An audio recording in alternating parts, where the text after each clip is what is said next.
Oliver and his brake van Toad liked working in the big yards, but one morning Toad noticed that Oliver was unhappy. He decided to find out why. Excuse me, Mr. Oliver. It seems to me that things are not well with you. If you forgive me for mentioning it. You're quite right, Toad. All I do is shunt these freight cars onto the turntable. I long for a nice run. It's what an engine really needs. Quite so, Mr. Oliver. May I suggest that you speak to Sir Topham Hatt about your problems?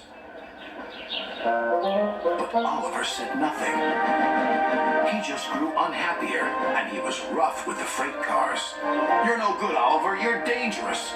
We want Percy. Percy's far too busy to be bothered with the likes of you. And Oliver bumped the freight cars hard.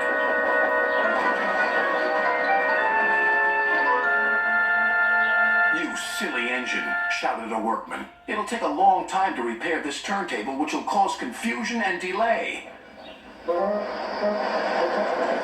That night, Sir Topham Hatt arrived.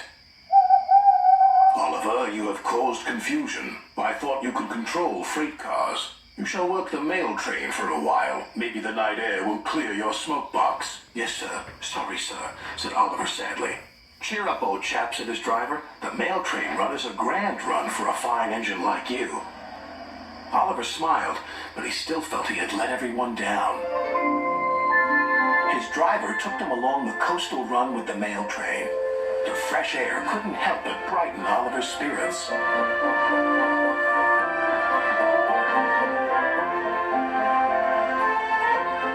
They made good speed until it was time to collect some important mail from Harold the helicopter. "Come on, Harold!" At last, Harold landed.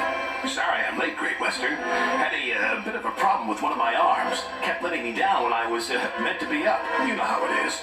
"We know that we'll be late for our first run," replied Oliver's driver. Soon they were on their way again. Ahead was a red signal light. Oliver didn't realize that the signalman had dozed off.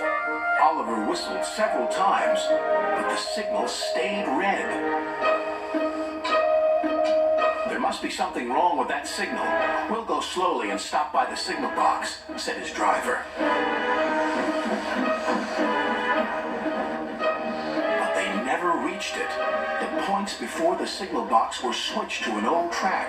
They were going the wrong way. Oliver's fireman was concerned. "We need to find a water tower soon." Instead, they saw an old station.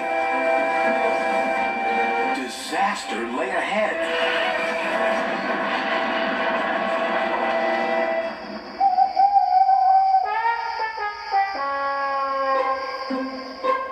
Meanwhile, Sir Topham Hatt was worried. "Oliver has not returned. We'll send out a search party." Soon he was high in the sky with Harold.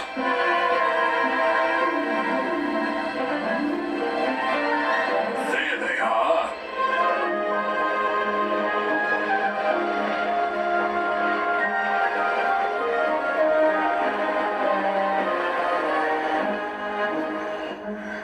"It wasn't Oliver's fault," sighed the driver. "I'm aware of that. I'm just glad to see you are all safe." Then he saw something. It was an empty old house beside the station. He went to inspect it.